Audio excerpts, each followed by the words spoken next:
Okay. So ang magiging format po natin na tatawagin ko po kung sino po yung magtatanong, yung mga nag-submit po ng mga questions kaninang umaga.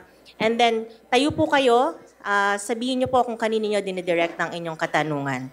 First question is from Ms. Kath Forbes of Radyo Pilipinas. Forbes. Magandang umaga po sa ating lahat. My question po is for both kay Sec Amina po and kay Kong Mika. Regarding po ito sa pinakamainit na issue po ng flood control projects, baka po mabigyan niyo po kami ng detalye sa kung ano po yung total budget allocation for flood control compared po from the 2025 NEP and yung GAA. Tapos po, maitanong na lang din po namin, ano po yung magiging mechanisms natin ngayon para po masiguro na yung budget allocation at yung mga projects na ito nasa tamang lugar, tamang magagamit at hindi na po ulit magkakaroon po ng ganitong kabigat po na issue. Good morning, Kat. Magandang umaga. Before we start, I'd just like to inform everyone po na for those who want, kung gusto niyo po makita yung National Expenditure Program po natin at lahat ng mga libro na kasama po yung budget and expenditures and sources of financing, the staffing pattern, all the volumes, lahat po, live na po siya, nasa DBM website na po siya, kasama ng President's Budget Message. So if you want to go through the President's Budget, pwede nyo na po buksan sa website ng DBM. Okay, for the flood control project, what we have for 2026 National Expenditure Program is 272.3 billion pesos po. 272.3. Tama. Wait lang. The total is 274.926 to be exact.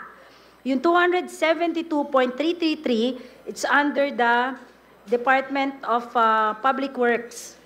While the remaining 2.593 billion po is under the Metro Manila Development Authority. Okay, these projects po, as I mentioned kanina, ito pong mga programa na to ay pinopose nung dalawang ahensya. So when we went through the budget preparation po, we asked them dun sa aming budget call na dapat pinagplanuhan, hindi lang walang plano, pero may proper planning at may corresponding FS and studies, yung mga flood control projects na nakapasok sa Department of Public Works and Highways at MMDA. So expect them to fully complete and tama po yung mga lugar na pinaglagyan nila ng flood control projects. Maybe when they go here in the House of Representatives for their budget deliberation, they can explain further kung saan nakakalat yung mga projects na yan. So in terms of the details of the NEP, I will defer to Secretary Pangandaman and the DBM family for that. But on the part of the House, when we do our assessments in general, the President was very clear when he presented a few days ago which areas were most flood prone in the country. The President listed all the provinces, and my province, Nueva Ecija, was part of that list. And we will make sure that the flood control projects will be focused mostly on those areas. Kasi yun na identify as the most flood prone.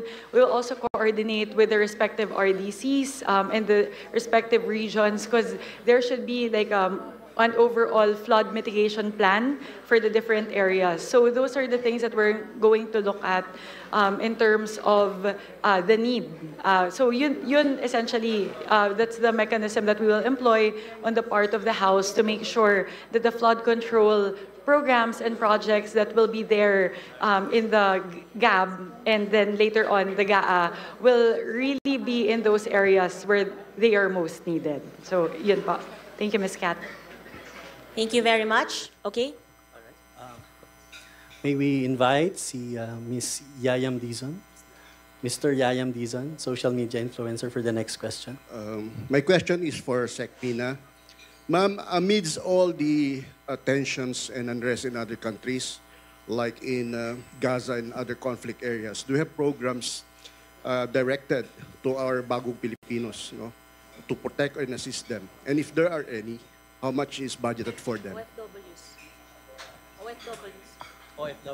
Budget, For ma'am, to protect our OFWs, ma'am. OFWs. To protect and assist them.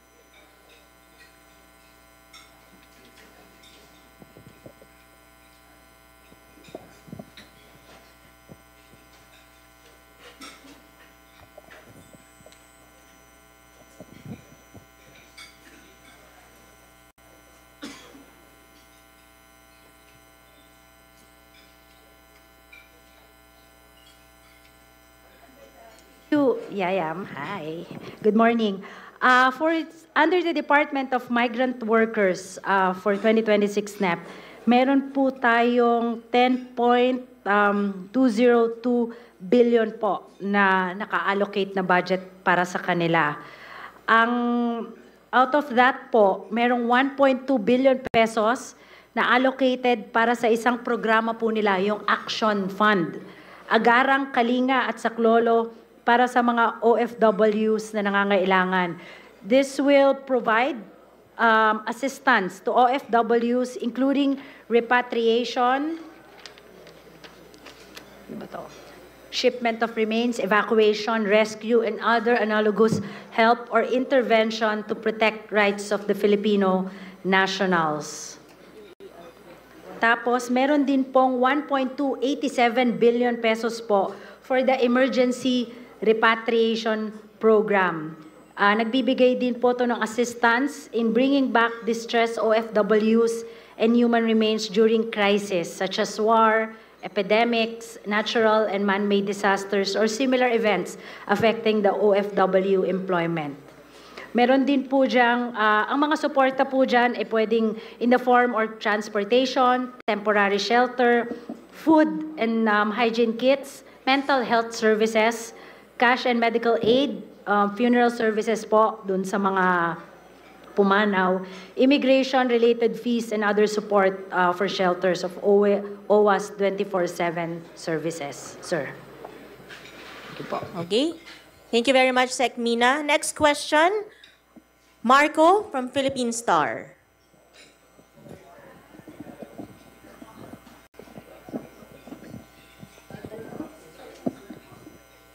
This question is for Secretary Mina. Ma'am, I just want to know how Speaker Romualdez earlier said na magkakaroon tayo ng open BICAM. So, paano po ba yung mechanism nito? Ano po yung specifics? And at the same time, paano po natin may iwasan yung mga, sorry for the lack of a better word, but backdoor communications?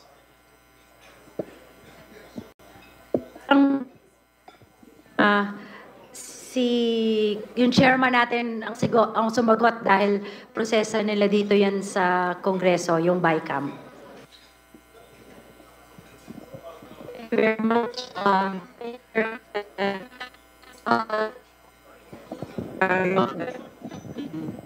Your microphone. Hello? Hello? Ayan, better. Umaandar ba yan? Opo. So there are ongoing talks between the House and the Senate. I am in very close coordination with my counterpart in the Senate, the chairman of the Committee on Finance, the Honorable Senator Win Gatchalian. So in terms of the, I guess, the rules of engagement and the nuances in terms of the BICAM, ongoing pa po yung discussions. But the goal really is the BICAM would be mostly focused on reconciliation. Reconciliation meaning looking at the disagreeing provisions between the two chambers. And it's going to be, we're going to try to make it as open as possible in terms of visibility on what those disagreeing provisions are and what the agreements are. So perhaps at this point po, as the dahil ongoing pa po yung pag-uusap sa pagitan ng Senado at ng Kongreso patungkol po doon sa mismong open BICAM. If we may get back to you po once more of the details are ironed out in the coming weeks. Thank you po. All right. Thank you, Chairperson Swansing. For the next question, may we invite Ms. Dina Panganiban Perez from GMA.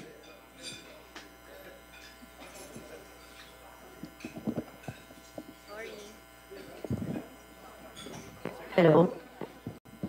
Good morning po to all. Secretary Pangandaman, can you please give us a breakdown po of the confidential funds in the 2026 proposed budget? Like how much po will go to what agency? And for Kong Swansing, how will the House Committee on Appropriations po assess the confidential funds allocation? Morning, Tina. Morning po. For the confidential and intel funds,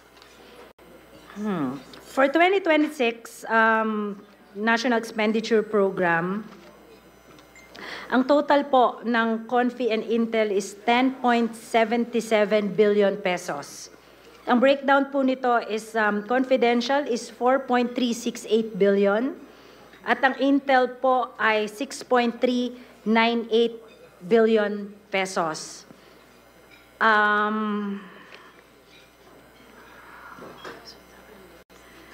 Ito po ay bumaba from the GAA ng 1.35 billion pesos or 11.18%.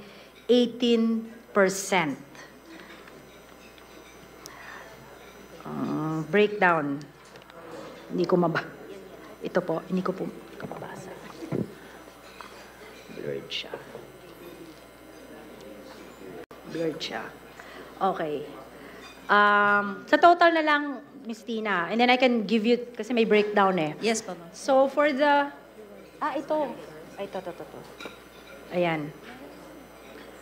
So ang pinakamataas po is Office of the President with 4.5 billion pesos po. Next is the Department of National Defense with 1.9 billion pesos, 1.848 billion pesos. And then, other executive offices po, maraming breakdown. Kasama po kasi dyan yung Anti-Money Laundering Council, Games and Amusement Board, NICA, National Security Council, Office of the Presidential Advisor on Peace, Reconciliation and Unity, Philippine Drug Enforcement. Yung lahat pong yon merong 2.292 billion pesos. Pero ang pinakamataas po naka-receive dyan is yung, of course, yung NICA po with 1.471 billion pesos. And then the rest po are Commission on Audit will also receive 10 million, Ombudsman with 51 million. Yun lang po. I can provide you po the breakdown. Thank you po. For Kong Swansing. Thank you, Ms. Tina. On our side, on the part of the House, we'll assess it based on, so as per the general provisions, there are certain agencies and offices that are allowed to have confidential intelligence funds based on necessity, primarily those engaged in national security and those that have police and enforcement powers. So, yun po yung magiging batayan natin sa ating pagbalangkas ng mga proposals pagdating po sa confidential and intelligence funds, kung alin lang talaga yung mga opisina at mga ahensya na talagang kinakailangan iyon. So, yun po. Meron po dito sa ating NEP, sa ating general provisions, meron po kasi dong criteria kung sino po yung pwedeng humawak ng confidential and intelligence funds at yun po yung gagamitin natin na balangkas para po tignan kung magkano at kung aling maahensya yung ating pong pagkakatiwalaan ng CIF. Kung nabanggit po ni Secretary na bumaba from the 2025 yung proposed for 2026, sa assessment nyo, pwede pa po bang bawasan pa yun ng APRO? Siguro po titignan po muna natin kasi po ito yung unang pagkakataon na nakita din po natin yung NEP. So titignan din po natin yung previous levels, yung trend analysis natin sa mga nakaraang taon. Pero posible pong bumaba, posible ding ma-retain, posible ding tumaas. Hindi po natin masasagot yung katanungan na yon. Makikita po natin yan sa kurso ng mga deliberasyon natin. Thank you po. Thank you po. Thank you, Kong Mika, Sec Mina, and Ma'am Tina. Next question is from Dirks Rosal from Manila Bulletin. Hello po, good morning po. For Sec Mina, Sec, if you could rehash, when it comes to recipient units, which national government agencies will get the biggest share of the proposed national budget? And can we have the top agencies with increases and top agencies with decreases? We'd also like to know the rationale of such changes. Thank you po.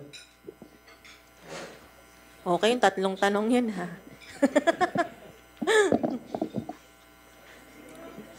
Pwede yung top 10, the usual, no?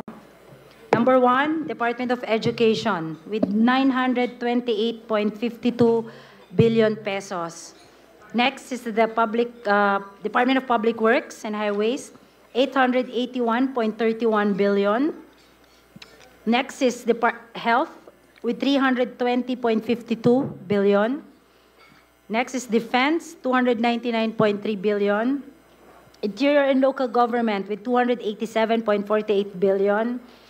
Agriculture with 239.16 billion. Social Welfare with 227.05 billion. Transportation with 198.60 billion. Judiciary with 67.94 billion pesos. And Labor and Employment with 55.22 billion pesos. Gusto ko lang i-share din, no, para malinaw na yung sa health, kasama po dyan yung sa specialty hospitals natin, yung budget nila, yung ating subsidy sa kanila. Lung center, heart center, at National Kidney. Meron pong nakapaloob doon na 6.69 billion pesos. And yung budget sa PhilHealth na 53.26 billion pesos. For the Department of Agriculture, nakapaloob din po doon yung budget ng Department of Agrarian Reform. May 17.39 billion pesos doon. At yung mga support natin sa GOCCs na attached sa Department of Agriculture, may 67.84 billion pesos doon. And for the social welfare sa DSWD, kasama po dito yung sa NCSC, yung sa Commission on Senior Citizens. May nilagay po tayo dyan na budget na 3.601 billion pesos. So sa increases, I think relatively makikita nyo po na yung Department of Transportation ang may pinakamalaking increase dun sa total budget from the GAA amount. I think it's more than double or triple pa nga yata. What's the DOTR, GAA?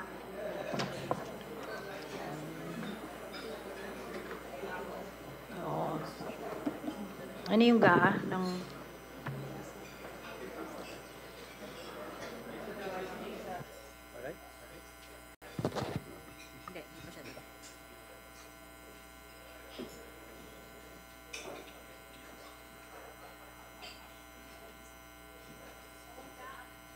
po ng DOTR is only 87 billion pesos this year. And then the NEP is 197.3 billion pesos. Yun yung may mga major increases. Of course, Department of Education, kasi number 1 siya. Department of Health, tumaas din siya. Department of Agriculture, tumaas din siya. Decreases. Or NEP? Nag-decrease. DPWH. Malaki yung increase ng DPWH because and COMELEC. Yan. Kasi non-election year. ng DPWH. Marami pa po kasi silang ongoing projects from this year's level. If you will, of course, alam naman po natin yan na nag-increase yung 2025 GAA ng DPWH. So marami pa pong ongoing dyan. So kung you'll peg it at the same level, baka mahirapan. Yung absorptive capacity din po ng agency ang tinitingnan natin. Thank you, Sec. Pangandaman, may we call on Sir Haji Kaaminyo for his question? Good morning po. My question is for Secretary Pangandaman. Yung sa issue naman po nung 4Ps, may we know lang po yung difference sa NEP for this year and sa GAA sa proposal po ninyo for next year. I understand na may mga calls to expand the 4Ps. There were some naman na nagsasabi dapat daw pong i-abolish na. And there were fears ng budget cut para po sa 4Ps. May we know po yung wisdom behind the allocation for 4Ps. And yung AKAP po ba, mayroon pa po bang allocation for 2026? Maraming salamat po. Yung 4Ps po, we all know may batas yan, di ba? So, meron yung computation kung ilan ang beneficiaries na binibigyan natin. So, for NEP 2026, we provided a total budget of 112.997 billion pesos. So, intact po yan para sa lahat ng recipients ng ating 4Ps. So, you will see an increase because there's been a reduction from this year's budget. Doon po sa AKAP, wala po yung AKAP sa budget ng DSWD for next year. Okay. So, follow-up na po. So ibig sabihin, wala pong allocation for AKAP next year? Wala po.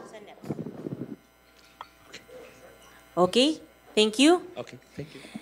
Next question is from Billy Vegas of Abante.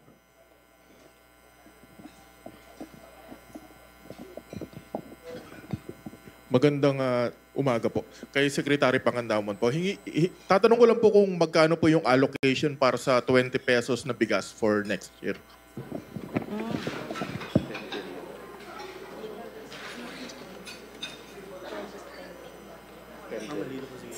$29.9 billion. National Rice Program. 10 billion po. 10 billion pesos. Tapos, kasi it's a rice program po under the department, it's a flagship program po under the Department of Agriculture. So, National Rice Program. So, meron pong 10 billion dyan for that. And then, nakapasok po kasi siya sa isang programa under that, which is Rice for All. And then, meron 29 billion, almost 30 billion, kasi yung sa RCEF. Yung bagong batas po natin sa RCEF, nag-increase na yung proceeds. 30 billion na po siya for next year. Ma'am, linawin ko lang, kasama po rito yung yung ina-allocate para po doon sa subsidy. Yes, sir. Kasama po. Thank you po. Kay Kong Mika po, Kong, totoo po ba na binago yung legislative calendar para daw ma-accommodate na ma-approve ng House yung on third reading yung budget bago mag-break? So, yesterday po, in-adopt po ng both houses, on the part of the House and the Senate, yung pag-amend po ng legislative calendar. So, instead of ending on October 3, October 10 na po yung bagong end ng legislative calendar before the short recess. So, we're confirming po. As we always do and as the Speaker said po, we will do our best to finish the budget as soon as possible. So we will work hard po, tuloy-tuloy po yung ating mga deliberasyon para po kung kakayanin natin ay maaprobahan na din po sa third and final reading. So we're working on that po. We're going to work as fast as we can at kung ano man po yung kaya nating tapusin by October 10. Maaga din po tayo magsisimula ng deliberasyon dahil ngayon po ay nasa sa atin na yung NEP. Sa Lunes po, August 18 ay magsisimula na po yung DBCC. So yung DBCC, pag kinek off po natin yan ng August 18, tuloy-tuloy na po lahat ng ating mga committee hearings at pagkatapos po nun yung ating mga deliberasyon sa plenaryo. Kaya tuloy-tuloy po tayo mula po August 18 hanggang October 10. Thank you, Chairperson Swansing. For the next question, may we call on Ms. Mela Lesmoras from PTB4. Hi, good morning po. Kaya Sec Amina lang po, yung tanong ko. Ma'am, gaano po kalaki yung allocation ngayon at mabibigyan ba ulit ng pondo yung para sa AFP Modernization Program? And i-relate ko na rin kasi ang AFP din naman, ang dami nilang tinutugunan pa rin problema, nandiyan yung West Philippine Sea. Paano natin in-incorporate at pinahalagahan yung mga isyong kinaharap ngayon ng AFP para sa pagbabudget sa kanila? Thank you po. AFP Modernization Program po, meron tayong 40 billion, tama ba? Page 12. Sa AFP Modernization Program, we provided 40 billion pesos. Tama ba ako? Walang amount. Ayun. Meron po. Yes. 40 billion pesos. This is an increase of 5 billion pesos if you compare it with the General Appropriations Act. 35 billion lang po yung nakalagay sa GAA natin ngayong taon. So meron tayong 40 billion for next year and ano pa?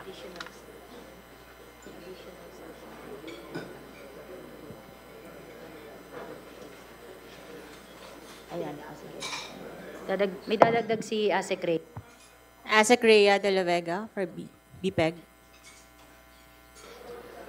Yes po, magandang hapon po.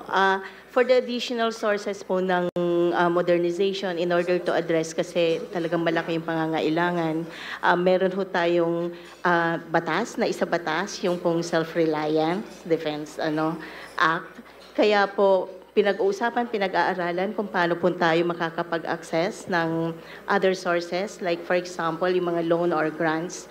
But also in addition to the provision natin sa GAA, meron din po tayong nakukuha doon sa special account nila, yung pong nasa SBMA natin na share niya. Thank you po. Thank you, Mela. Thank you, Sec Mina, and thank you, Asec Rhea. Next question is from Chris Paler, Palerista TV, social media influencer. Yes, sir. Hi, ma'am. Ang tanong ko po ay para kay Ma'am Amena Pangandaman. Ma'am, tanong lang, mula sa 2026 national budget, magkano po doon mapupunta sa LGU under NTA at magkano po magiging allocation nila? Salamat. Thank you. Salamat sa iyong tanong. NTA.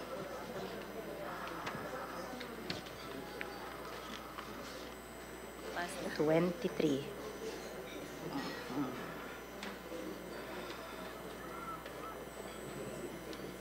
Okay. Ang total po na funding para sa, ito po yung tinatawag na allocation to local government units, ALGO po, is 1.344 trillion ang total po dyan na for 2026 National Expenditure Program. And of that amount, 1.191 trillion accounts for the national tax allotment. So if you'll compare it from this year's budget, automatic appropriations po to, sir. So if we compare it for this year's budget, tumaas po siya ng 158.5 billion or 13% po ang tinaas. Ito po kasi kinukompute po to, depende po, may batas po to and it's automatic appropriation. Kinukompute po to, depende dun sa revenues po ng buong ekonomiya natin and then we give them their share. Yun po, sir.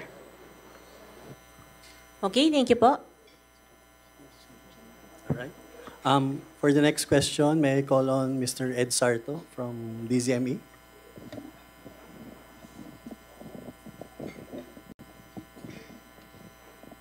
Good morning, Secretaries and DBM, and also to Congresswoman Swansing.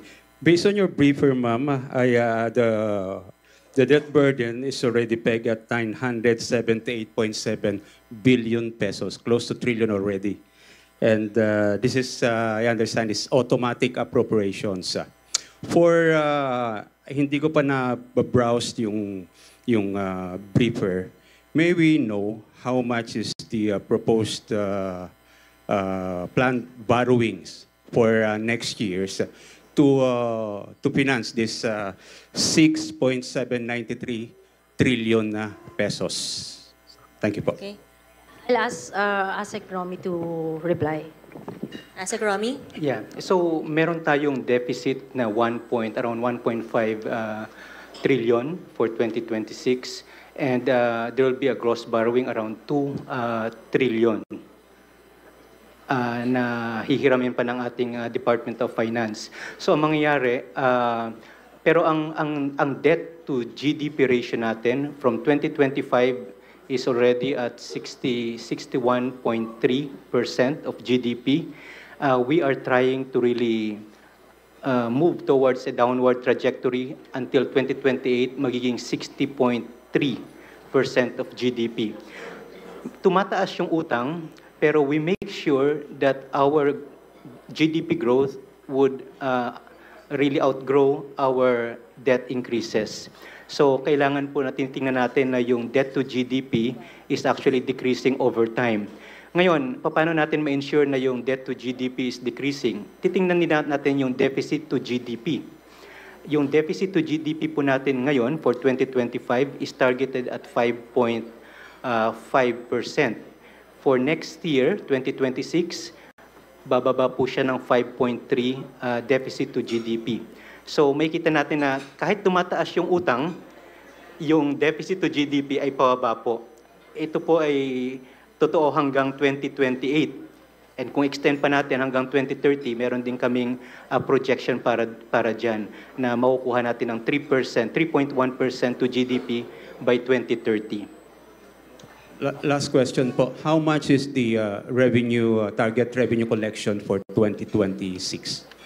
BIR and Bureau of Customs and other earning agencies. Thank you po.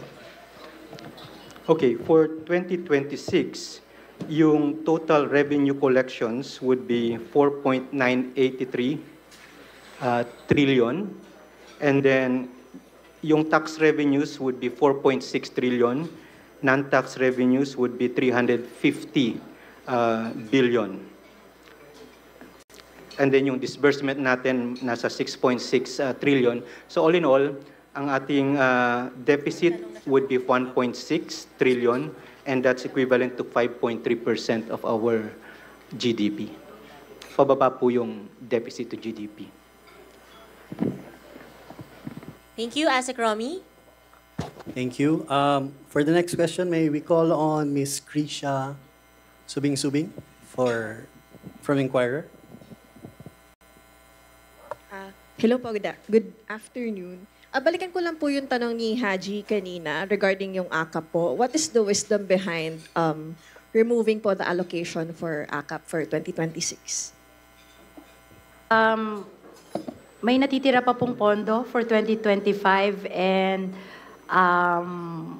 like I mentioned a while ago, we receive a total of 10 trillion pesos na proposal from agencies. And given our limited fiscal space, hindi pa po muna natin siya sinama. And then, how much funding po will the Build Better More program receive in the 2026 NEP? And what percentage of the country's GDP does this represent po? Build Better More program, ma'am. How much funding will the Build Better More program receive in the 2026 NEP po? Ilang percent din daw po ng GDP?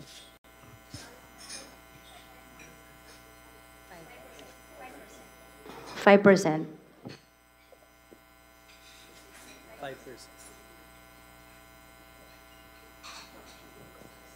Okay.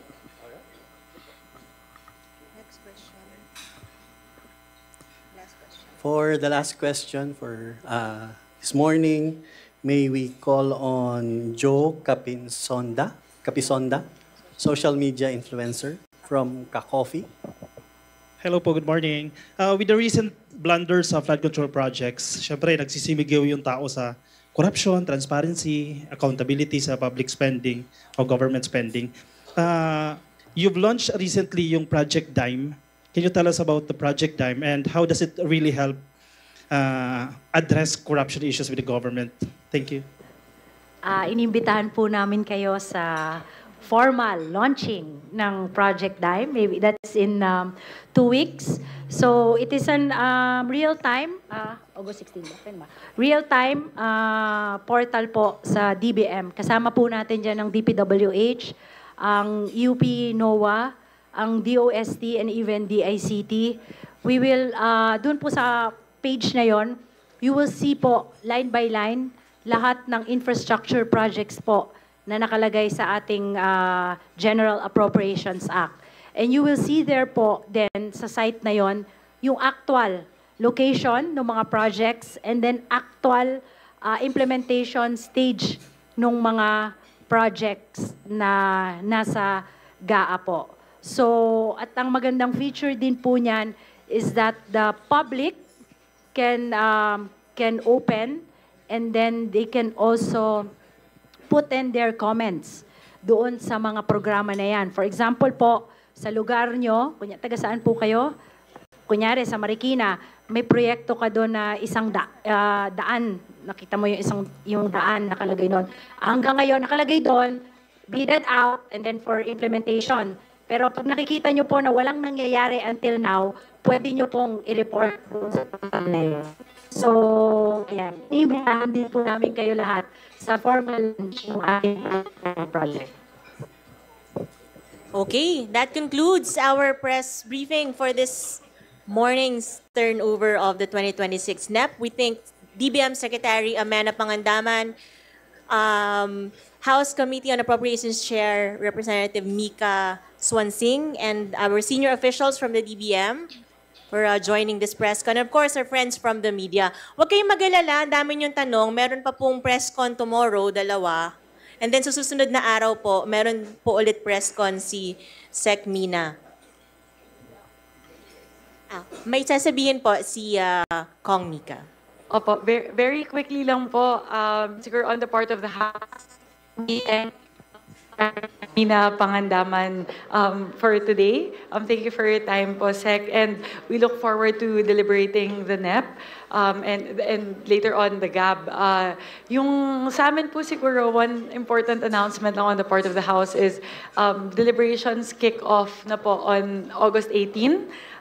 Because before we were looking at a later date, but now that we have the NEP with us, we would like to start the deliberations as quickly as possible. So Monday po, we do the DBCC, and that allows us a lot of time because as we committed on the part of the House with the reforms that we're putting forward, the abolition of the small committee, the move towards an open BICAM, and the engagement with the CSOs, lahat po yon, the reforms would we would like to do that over the course of the deliberations. That's why we want to allow for more time for the deliberation. So we're starting on August 18 all the way through October 10. So yun po, sa panahon na yun, mahihimay po talaga natin yung budget.